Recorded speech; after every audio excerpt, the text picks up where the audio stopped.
Philosophy matters. Hey, what is up, everybody? It is Jack Lloyd here. I am glad to be back. It's been a little while here since I've done a stream here with a guest, pretty much because I've been like sick for like the last month. Basically, I was dealing with these ear issues going on and off, so I was glad I was okay enough for the anti-state launch and that little thing. But it was a long haul recovery, so I'm glad to be here and glad to be able to be doing the show again. So without further ado, the guest we have today is Benjamin Williams, otherwise known as Prax Ben. He is pretty popular over on TikTok with over 200,000 followers and 80 million views. He has produced videos and he's written content for all different types of organizations, including the Mises Institute, Students for Liberty, and FEE. So I'm excited to have him on and to hear about what he's doing for liberty and what he's got coming up next. So welcome, Ben. How you doing? I'm doing fantastic. How are you doing today? I'm doing great, mostly because I just had 2 delicious bagels and some turkey. Oh, I love bagels. I haven't had a bagel in a long time. I need to go get one now. It's hard to get, good bagels around here. Obviously I think New York bagels are the best, a little bit biased, but I don't have those readily accessible. So I have to deal with like going to the store and getting them from like Publix or like Dave's Bread or whatever. So I don't know what you got around you, but I got Kroger's right down the street. That's usually where I get all my food. Kind of in walking distance, really convenient.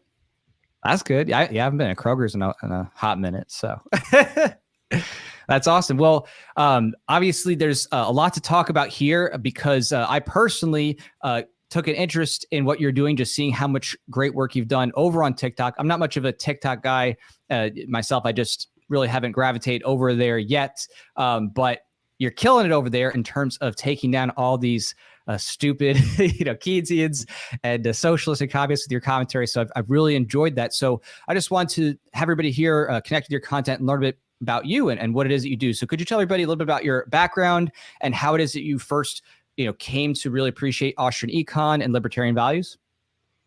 Yeah, I really got interested in politics with the 2016 election. I was following along with Trump and Hillary Clinton.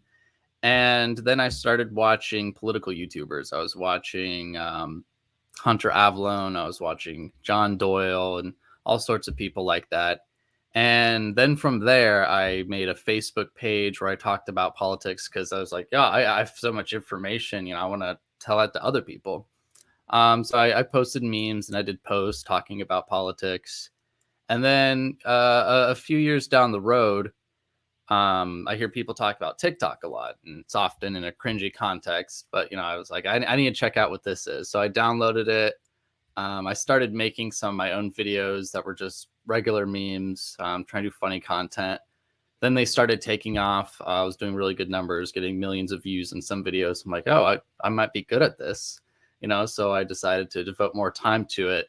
And then I started seeing all of these Bernie bros on my For You page on my feed. And I'm like, I don't like what these guys are saying at all. I need to debunk them. So I tried it out.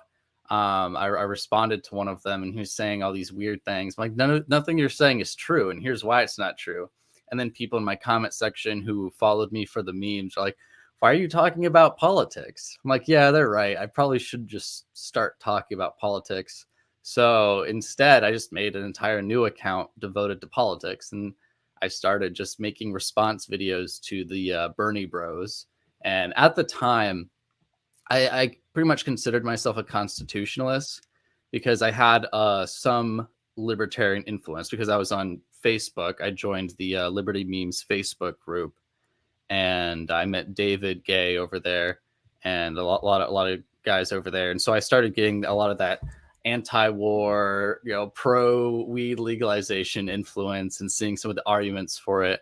So I'm like, yeah, I see that the Republican Party isn't too great, but I still perceive the libertarians as being kind of crazy. And I'm like, and I'm also pro-life, and I think the libertarians are supposed to be pro-choice and all these different things. So I wasn't quite going into it, but I'm like, all right, a nice middle ground. I'm a constitutionalist.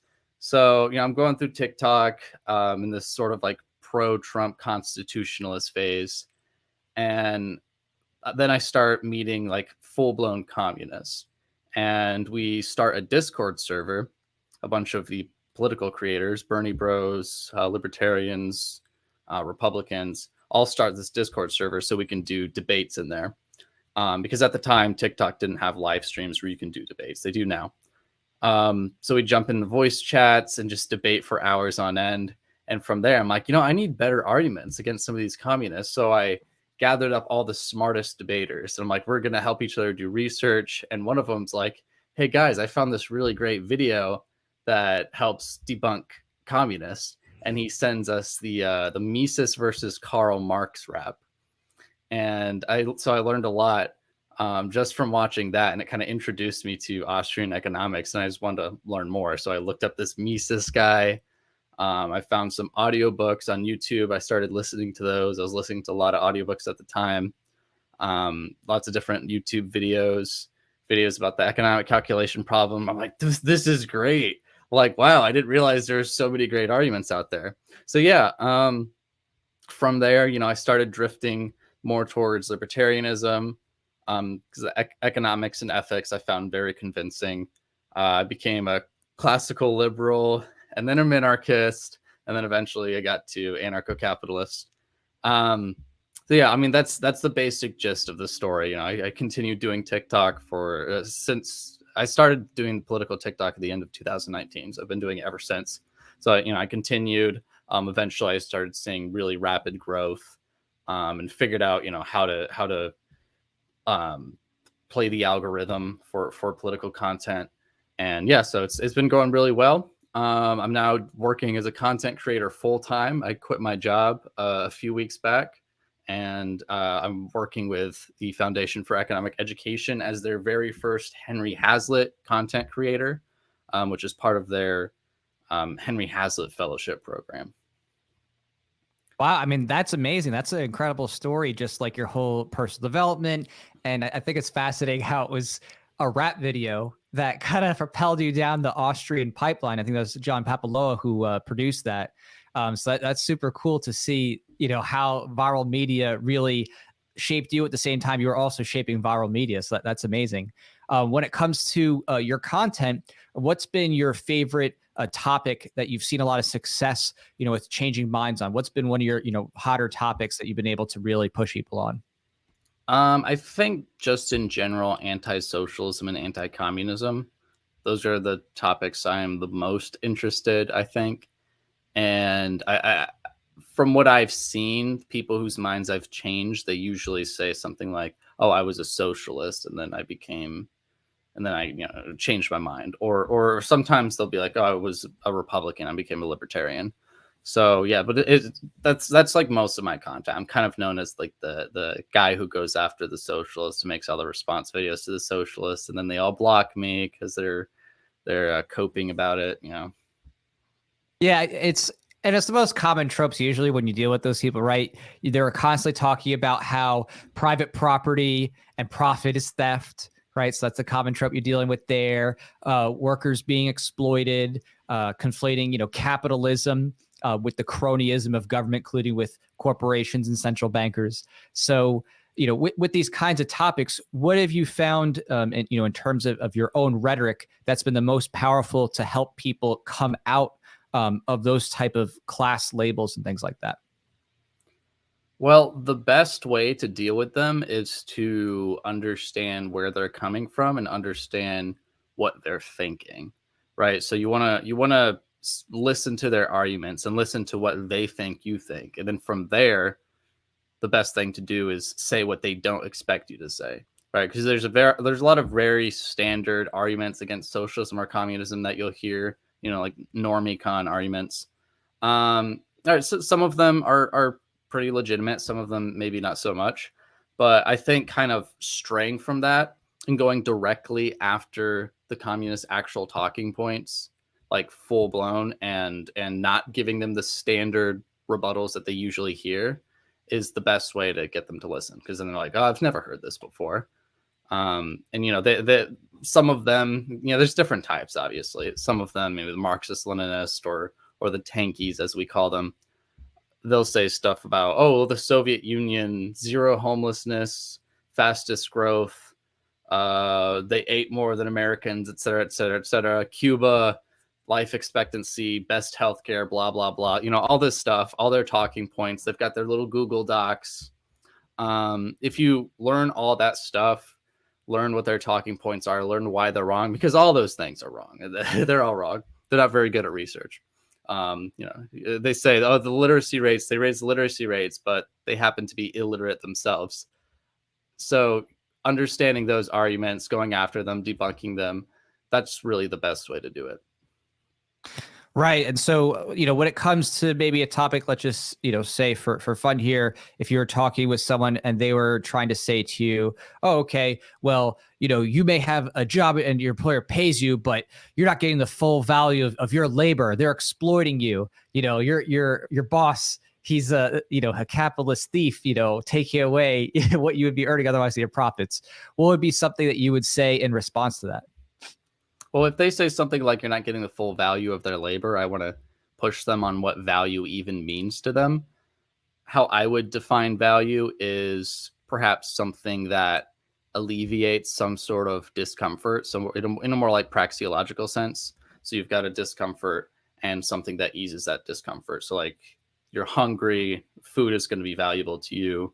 You want to sleep, a bed is valuable to you, and so on. That's how I perceive value, and I think that's a very reasonable way to perceive value. So you want to understand, and honestly, I can't even tell you what most of them are talking about.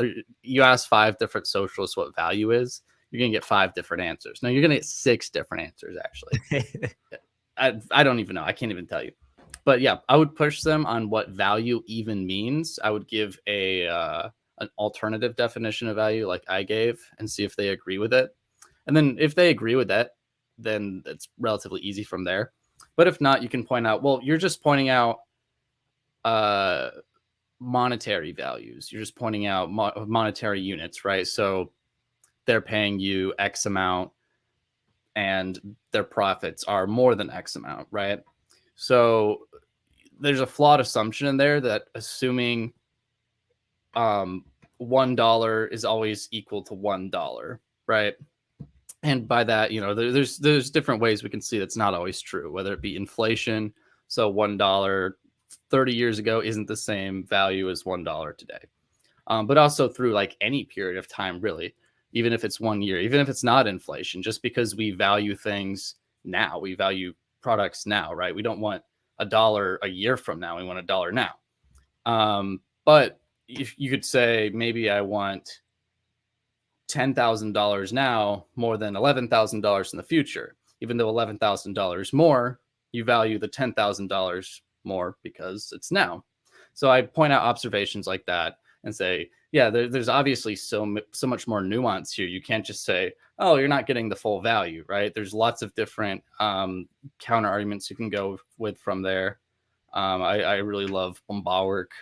Joe Salerno has a really great short lecture online where he talks about Bombauer and exploitation theory. I really recommend checking that out for anyone listening. Yeah, that's typically where I go. So you're just mentioning here about some inspirations and people who have influenced you along this road. Do you happen to have, like, off the top of your head, a top 3 either influencer or reading list of like things within libertarian or Austrian economic theory that you really value and like really impacted you?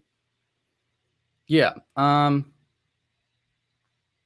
Well, we could maybe separate it from influencers or like figures in that sense, and then also people I learned theory from. So I would say like people who influenced me to actually do what I do would be like John Stossel, Ron Paul, and maybe David from Liberty Memes.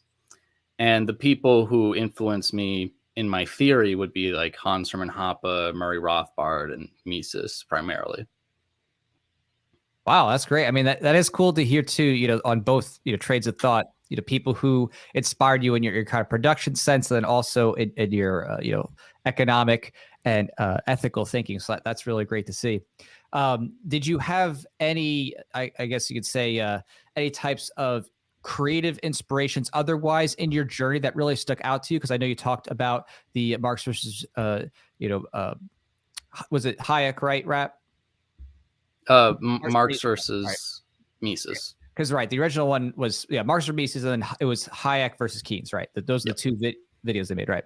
So were there any other types of creative content along the way, in that genre or zone that was really inspiring to you? Yeah, like I mentioned, John Stossel, of course, and there's lots of different YouTube channels I checked out. Originally, I watched Shane Killian a lot. He's an OG in the ANCAP YouTube sphere. I watched Back Alley Philosophy and My Two Cents, I believe he was called. I think he might still be around. A lot of the classic ANCAP YouTubers. I watched a lot of them even before I was in ANCAP. And I learned a lot of stuff through them. And then you have all the different YouTube channels and whatnot for the think tanks, Mises Institute, Cato Institute, even Heritage. I watched lots of different stuff from them. I watched debates and lectures and all sorts of things. So in your experience right now, in terms of especially like the younger generation, the younger crowd, what do you find is like the most common issue with their understandings of liberty and economics? Like, is there a certain theme that, like a recurring issue that keeps coming up in terms of like stumbling blocks or why they are not as receptive potentially? They don't really understand a whole lot, I would say, generally speaking. I don't know if I can point to a specific thing. You talk to the average person about economics, and they're not. It's like they don't understand scarcity even exists. They don't understand cost and benefit. And I mean, they understand all of these things. They just kind of skip over them when you're talking about economics. So what I like to do is point out, like real life examples, or point out examples from things they're going to be more familiar with, and go, the way this works, it works the same in economics. To explain the basic things to them. And I ask, even though I'm an Austrian, I find that, most people tend to be empiricists, and most people tend to be kind of consequentialist by default. So I do like to pull out a lot of empirical evidence and stuff like that, showing, see, the evidence does support, like the predictions and the theories that we're making. Because when people can actually see something, when they can see a graph, they respond really well to graphs. That's why people plaster the wage productivity gap graph all over the place, because people respond to graphs. So taking graphs, there's lots of great institutions, Tax Foundation, Cato Institute, lots of great books where you can get graphs from, and I try to use those as much as possible when dealing with other people like my age.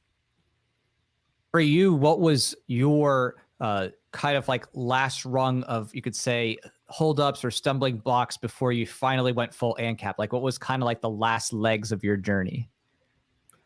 Well, it was mostly like private law. I had some critiques of private law. I was sort of a Nozikian. I was a fan of Robert Nozick. Actually, I got Anarchy, State, and Utopia right there. He had his critiques of private law, and I kind of developed some of my own as well. And I would debate some ANCAPs about it. Then I did 2 interviews. I interviewed David Friedman and I interviewed Walter Block. And after those 2, I was like, I think I'm convinced. I actually asked David Friedman directly about Robert Nozick, and he had actually done a lecture several years back responding to Robert Nozick's contentions, and he gave it to Robert Nozick. And from what Friedman said, after the lecture, he went and talked to Nozick, and Nozick didn't actually have a critique of the lecture he just presented, or he didn't have any contentions, and he's just like, well, I still think anarchy is unrealistic. So it seemed like that was a concession, honestly.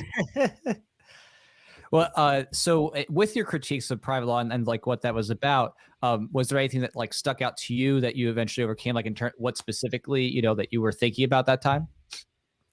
Well, one idea I would point out is the difficulty of organizing information when it comes to crime. So like if you had the Ancapistan of America, and you have New York and California. Someone can commit like a major crime in New York and then flee, and maybe forensics can find out who it was, but now they're in California, in a place where perhaps you don't have any jurisdiction. Maybe the same company doesn't have any branches in California, and maybe it's going to be super expensive to actually go out there and try to find them. It might be cheaper to just pay the insurance claim. So I'm like, well, they can just go to California, and now the people in California don't know that this guy is a criminal. Because why? There's no reason to inform them that he's a criminal. Not only that, but you don't really know where he went anyways. But actually, Hans Hermann Hoppe directly responds to this in the Private Production of Defense. And I was really surprised to read it. 'Cause like, oh, that's my critique. I didn't realize, someone else had thought of it. And he points out that, if you're if you're the institution in California, you want to know when criminals are coming, right? You want to know when someone arrives in town that person has committed a bunch of crimes already and they're on the run. So, and then it's also true with the ones in New York. So it's good to have a database, beneficial for both of them to have some sort of database or some sort of method of information where you can say, yeah, look, this person committed a crime. They're on the run now. Perhaps they went here, and find different ways to track them down like we do now, and even apprehend them. So yeah, I thought that was, a very convincing rebuttal to my critique. Okay, yeah, because that's interesting too to talk about, because it's something that already exists in terms of like the problem on a geopolitical scale, because there's different countries around the world. They have different laws. People, flee around to different areas where they think they won't be extradited, and not everybody has the same extradition rules or the same, legal issues, right? Just like Snowden made to Russia. He was a criminal under, U.S. norms, but Russia's like, oh, come hang out. So, no matter what, even within the statist paradigm, you still have these issues, rampant within a geopolitical context. Absent a one world government, you always will have competition issues. But I think, maybe this falls in line with some of, Friedman's consequentialism, or just some of that, food for thought and sharing knowledge. There's an interest in people's, wanting to know if a crime has been committed and if there's a risk. And often that comes in the form of knowledge sharing. And I think that that's just a matter of, economic thinking, right? Just how people shift their resources toward a more personal defensive system where they're insuring against these types of harms. So in other words, you're not fully relying on, we can only deal with the problems after the fact. It's more preventative. And of course, preventative justice is the ultimate justice, because you want to stop the criminal before he commits the crime, or at least as immediately as possible, right? With victims, taking them out. I think just recently, you may have seen this. It was posted, a person in Houston, Texas. They robbed a restaurant, right? Did you see a guy waving a gun at everybody? Yep. And then he gets, whacked, right? Everybody's like, people were like, oh, he shouldn't have done it with that last shot. But at the end of the day, everybody's like, yeah, okay, the guy deserved it, right? Like that's really what you want. You want a free market where people are actually able to bring justice as immediately as possible to catch them before that. And I think, governments actually upend that, right? And that's the whole problem here, is that governments prevent defense measures early on. They prevent self-defense. And so they're ultimately frustrating the market process for what would be, becoming slowly the smallest part of the criminal stuff, is people getting away. It's like most people are, gotten right there and then. So I'm really glad that, you had those conversations, that discussion with Friedman. I think, I've seen some of that too, as consequentialism, speaking specifically to the preventative aspects and DROs. So that's awesome. Yeah. And as you mentioned with like Snowden, he's able to go to Russia because they don't recognize those laws that he broke in America. Right. It's not the same as him murdering or something that's going to be held constant, generally speaking, across countries. And I think that's going to be the same with private law. So you can be in a specific place which has a specific law, like, in this place, you don't, I don't know, in this place, you don't kill dogs, right? We're totally against killing dogs. So you're going to jail if you kill a dog. And then they do it. And then, they leave that area. They leave that property and, go across the country, and now they're somewhere else, and they call them up. Hey, this guy killed a dog. We don't care. What's he going to do? Kill another dog here? I mean, if he kills his own dog, we don't care. Right. But if he's, just killing random people, if he's a serial killer, then like, oh yeah, we don't want him being a serial killer here and killing a bunch of random people. That's something that's going to be generally held constant. So yeah, then we'll take care of him. Right. Yeah, absolutely. I mean, the scale of, I would say, universal norms of consent, I think, and I've seen, studies on this specifically, even down to like touching areas, right? Like around the world in different cultures, you can actually have like zones of where touching is considered inappropriate. And across the world, across different cultures, the closer you make it to the genitals, the more it's considered universally inappropriate, right? Doesn't matter whether you're in China or Russia or America, whatever. Everybody's like, yeah, the closer you get to genitals, the more that's considered universally inappropriate. And I think that exactly ties into those other types of social norms, that the more it becomes a physical initiation of force from one person against another, or, clearly a damaging of property, vandalism, stuff like that, the more it is easy to get lots of people on board with that type of cultural understanding that evolves into a legal norm. People understand, yeah, we don't want murder, we don't want rape, we don't want, robberies. Yeah, like pretty much everybody agrees on that, except maybe the people doing the actual raping, robbery, murdering, which most often is done by the government in the larger scale, right? So even they don't want it because they don't want someone else to do it to them. Right. They have an inconsistent ethic. They want to be free to do it without the reciprocity, right?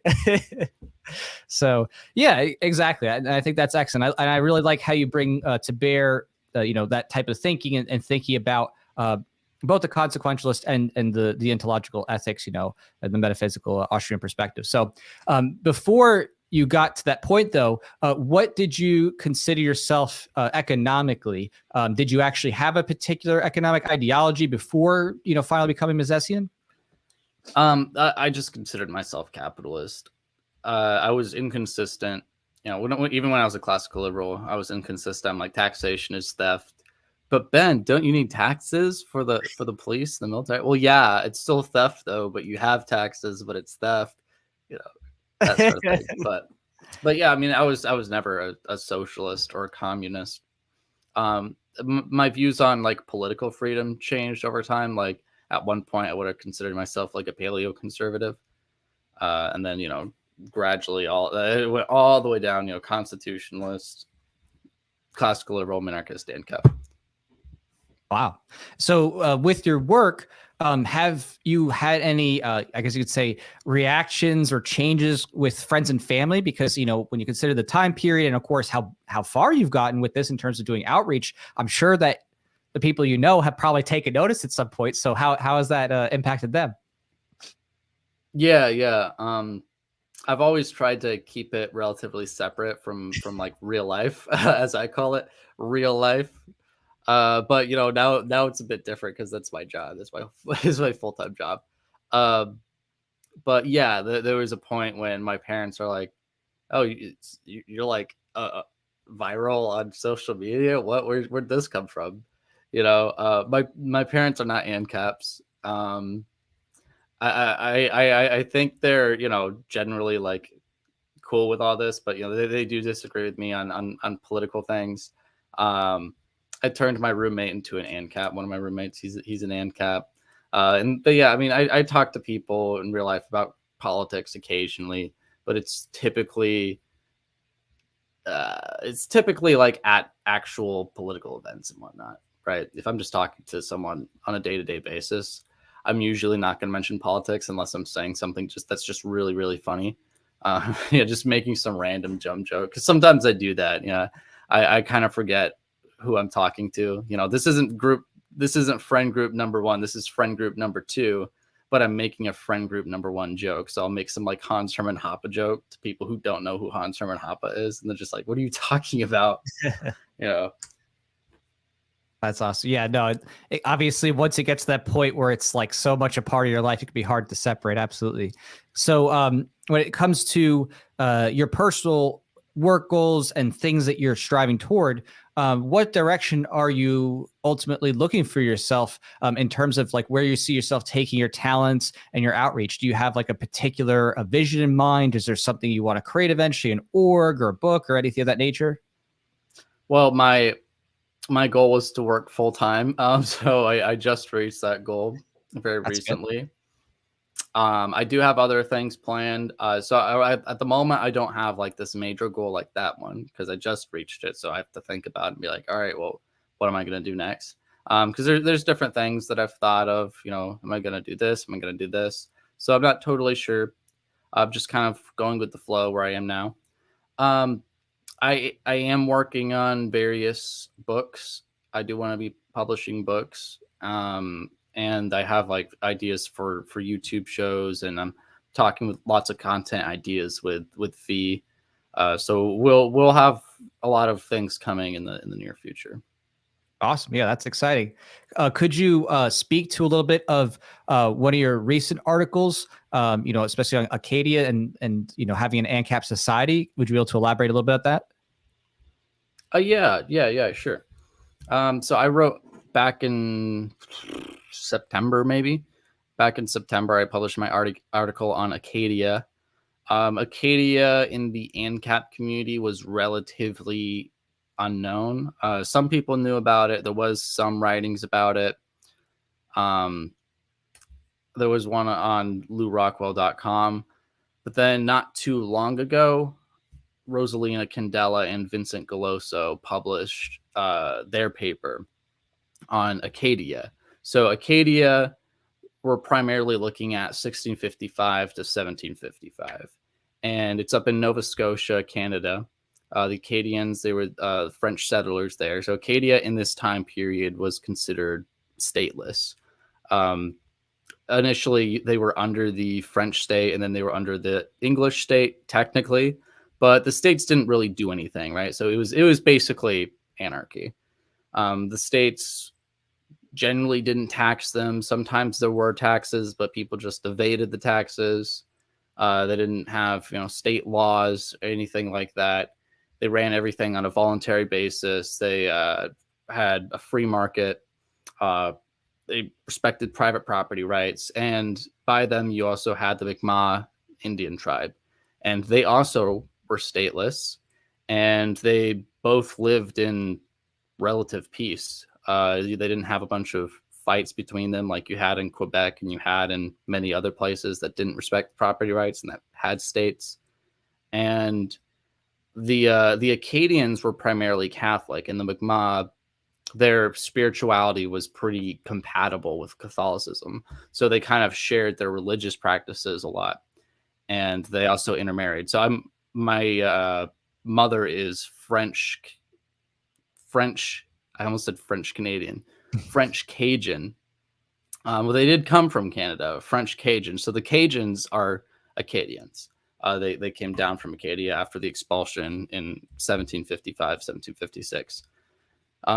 So I actually have some Mi'kmaq Indian in my lineage. So yeah, some people know about Caspia, some people know about medieval Iceland, medieval Ireland, but this has some advantages over those ones because it's newer. If you talk about something medieval, they're like, oh, that was so long ago. So it's newer, 1655, 1755, relatively recent. And it also was much larger than somewhere like Caspia, which had, a few hundred people. Acadia had a couple thousand, roughly 20,000 people, if you count the Mi'kmaq Indian as well. So that's crazy. So that's kind of like how you kind of gravitated toward liberty because you had it in your blood, basically. You were a descendant of the freedom. Yeah. That's kind of how I found it. So I was looking at Peter Leeson's website, and he's got a lot of great papers on anarchy. And I found a paper, it's called something like Are Anarcho-Capitalists Insane? And that paper is actually looking at medieval Iceland and measures quality of life and comparing it to other places at the time. And they showed that medieval Iceland performed very well compared to its peers. And they referenced the Acadia paper in that. And then I see Acadia, I'm like, Acadia? I'm Acadian. So I found the article and I read over it. I'm like, whoa, this is crazy. So this is just like a thing that's in my blood, I became an ANCAP. I didn't even know about all of this. So yeah, it was really cool. So now your mission's got to be to find the rest of the Acadians and restore the freedom community. Yes, exactly. Yeah, we've been spreading this around among Cajun communities quite a bit. I know many Cajuns have read my article, and I've gotten a lot of great feedback on it. I had a professor, and she actually wrote one of the original articles about stateless Acadia, and she checked it out and really liked it. And then also I sent it over to one of the authors of the big paper that came out a couple of years ago, and he really liked it, and they both helped me out with it quite a bit. That's fantastic. I mean, that's awesome that you had, people who are supportive of you through and through and really appreciate it. So I appreciate it too, because when I read it, I was like, oh, great. Sharing this is a great article. Okay. So yeah, I'm glad you wrote it. So when it comes to, these types of, free societies or free societies historically, one of the critiques that I always get whenever I talk about those is people will be like, well, you could only have those in like small pockets, or it's just transient and they're being helped out by some big government. And I always just kind of laugh at that, because it's like, it's one of those things where it's like the whole point is that this actually proves this thing, kind of exists, right? It's not, you can't sit there and say, oh, this is like impossible, immediate violence. So how do you like to respond to people when they try to tell you, oh, this, this can't exist on a larger scale. This, this can't grow. Well, then I just ask them why. Like, you can't just say that, that's usually someone's just saying that. Because first of all, they're going to say, oh, well, this isn't going to happen. And then you just go, well, it did happen. And then they go, well, it wasn't big enough. How big did it have to be? But I guess like, they're not approaching it from a praxeological standpoint, right? Because what we're doing is we're pointing to like Caspia, and we're pointing to Acadia, we're pointing to medieval Iceland, and we're going, look at the similarities in the way people behaved. Looked at the ways they replaced the institution of the state. Look at the way they did law. Look at how this is. They pretty much do the exact same things, despite these people not knowing each other, not speaking the same language in completely different time periods. They did the same thing, right? So I think we can extrapolate from that. When you don't have a state, this is what people do. They develop private institutions. They develop private courts. They develop private arbitration. And then, just push back. That's what I always tell people. Honestly, people don't push back enough. Like, someone says something and they're like, I'm not totally sure how to respond to that. Then don't have a specific way to respond to it. Just be like, you're wrong. Prove you're right. Just keep pushing if you need to. Definitely. Yeah. And I like to remind people to think about anything that's a social system, it's psychological as a technology, because it's the same thing, no different than someone who had like, early Model T, and they might be like, oh, well, this could never take off. People can't afford this. We're going to have horses and buggies. You can't, this is not, efficient enough. We're not going to be, and it's just like, yeah, the point is that this technology has emerged. People have figured out how to do this. And now we're trying to replicate this and encourage its use and see where it could take us next. And that's the same thing as anything, involving an evolution in human psychology and philosophy. Just like as at a time people normalized, human chattel slavery, and people like, I can't imagine a world without chattel slavery.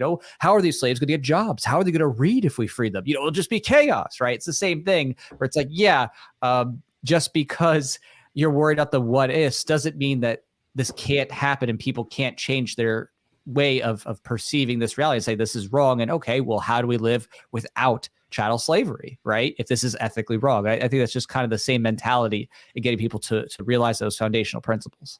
Yeah, people say things about anarchy that they'll never say about anything else. Nobody says, oh, you want world peace? Well, we've never had world peace before, so obviously it's not good.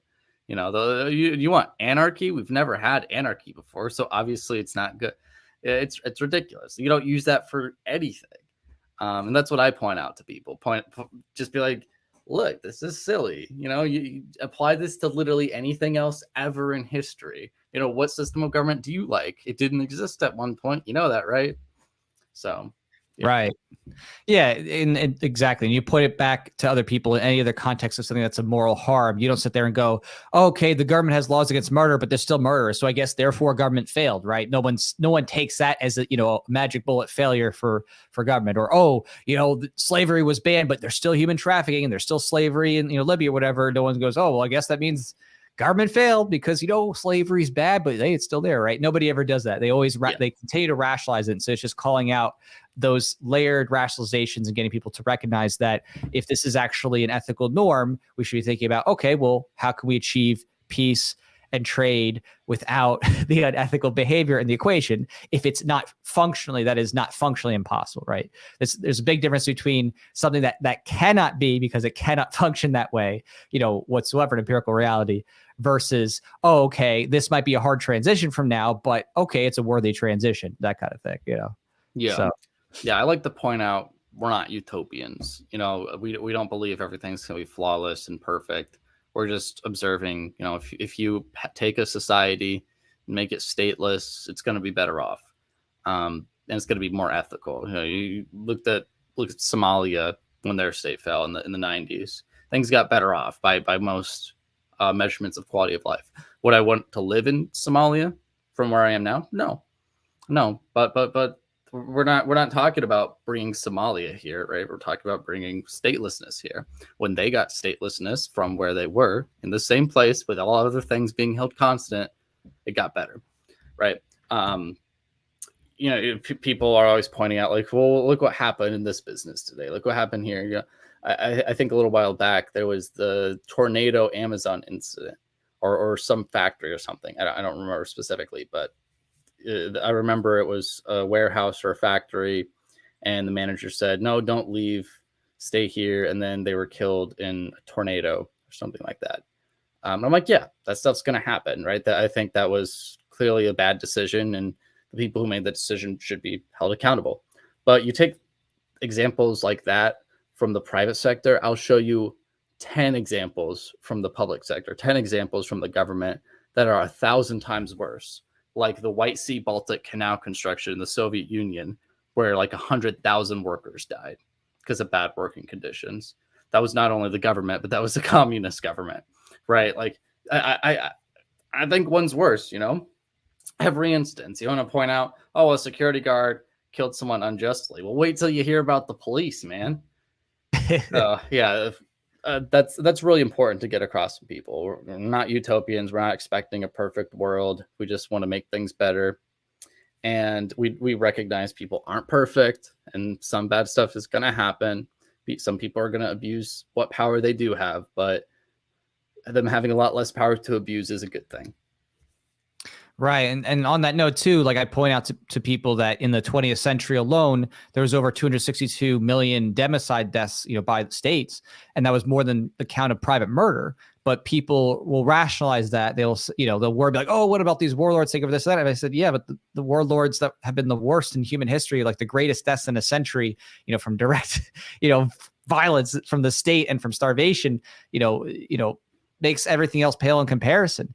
And people don't want to be honest about that when it comes to looking at that type of raw number. And they also, get a little bit of a distortion too in it, because in a lot of ways, including, when it comes to government laws, they will rationalize mass government harms if they legalize it, right? Just like when a police officer happens to arrest someone for marijuana possession, well, that's, assault and battery and kidnapping, at least probably a theft at the end, whether it's the product or money. And that's considered all lawful. It's not part of criminal statistics, but that happens hundreds of thousands, close to 1 million times a year, depending on the year. And people will just be like, oh, okay, well, I guess that stinks. But if you were to hear, right, oh, wow, the United States has like 500,000 kidnappings this past year. Oh, you'd be like, what? Like, that's crazy. What kind of evil society you live in? But, oh, well, it's the police doing it. Oh, okay, I guess that's fine, right? So people have this distorted view of reality because of how things are labeled and how they're distorted, by government, false shrouds of legitimacy and authority. Yeah, and we do have the statistics on it. We have data on how much property in dollar amounts that the police steal versus how much criminals steal. The criminals, as if the first ones aren't criminals. And yeah, police steal way more from private citizens, way more. So yeah, that's absolutely. Totally agree. Yeah. And I'm just glad that you're out there, helping people to understand these important principles and doing it in especially a great context that is, novel and hard to reach, people in, especially being on TikTok and it's a younger generation thing. It's, not as as I guess you could say, culturally savvy to be doing economics and politics on TikTok, right? That's not usually what you think of when you think of TikTok. You usually think funny videos or dancing videos and stuff like that, but that you're able to reach so many people on that platform is absolutely incredible. So on that note, what are the ways that people can follow you, connect with you, stay up to date with what you're doing? You know, what are the best ways people can do that? Yeah, I'm pretty much Prax Ben on everything. Except for Instagram, because someone took Prax Ben first and they still won't give it to me. Like, oh, you have to pay for it. Nah, I'm not paying for it. So I'm Prax.Ben on Instagram. But yeah, Twitter, YouTube. You can find articles by me, Benjamin Williams, on the Mises Institute, Mises.org. I'll have some articles coming up on Foundation for Economic Education's websites as well. And also I'm pretty much posting on the Foundation for Economic Education's social media as well. So primarily their TikTok is what I'm running, and I'm also on their Instagram. So that's Fee Online on TikTok and Instagram. That's awesome. And I have here too, I just put a link in the comments to your link tree, which has a lot of your big stuff that you're doing and articles and other things like that. And I noticed, don't you also have a clothing line?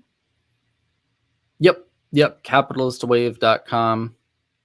Got some merch on there. Hoping to update that soon because I haven't introduced any new merch. But the idea with capitalistwave.com was to have like really good looking libertarian merch. Because I'm of the opinion that with merch, you don't like put your name and face all over it. You give people like something that they can wear in public and that they'll want to wear. Yes, I got the Hoppa physical removal stuff. I've got Mises versus Marx samurai battle. And I like this stuff because it looks good as like regular clothing, but also, you know, like if you come across someone in public and they know what that is, then it's really great conversation starter. So if I'm wearing like the Hoppa one and I run across someone who knows who Hoppa is, then it's absolutely fantastic. Great conversation. Yeah. And are these designs that you are you yourself the primary artist, or is it you work with a team or something? I make the designs, like the entire concepts of the designs, and then I hire people on Fiverr to do like make it look good. That's cool. Yeah, no, nothing wrong with work with teams. Because you might know I do a Volunteers comic series and quite a few other creative projects. So I'm constantly working with different art teams and people around the world and stuff like that. So that's the thing too, to remember, and I'd like to, share that with other people too, is that you don't have to do it all. You just got to do something, for liberty. And sometimes you just got to, rely on other people or, get help where needed for whatever it is you're trying to accomplish. So, you don't have to do every single thing, but, try to do something for liberty within your means and within your interests. So I'm just really glad that you're doing that and you're taking your talents for being able to explain, economic principles that are a bit more high level and bring it down to, a level that people can really get it and then want to engage with and share and stuff like that. So I'm just really impressed with your work there over on TikTok and of course on all the other articles and things you've published. So I really want to see you keep on succeeding. So everybody who's watching this, please be sure to follow his work, check it out, share it. I think you'll really enjoy it as much as I have. So thank you so much, Ben, for coming on. Absolutely. Thank you for having me. Yeah, it's been my pleasure. So I just love seeing the next generation come up and be just really great and take things to the next level in terms of communicating the principles. It gets me excited and it makes me really hopeful and motivated. So awesome. Well, thanks so much, Ben, for being here, and everybody else. I'm not sure when my next stream will be. I will be on a stream coming up, I think maybe tomorrow for a different show, but it'll be pre-recorded. But other than that, I'll let you know whatever's coming next later. All right. Take care, everybody. ZeroState with Jack Lloyd.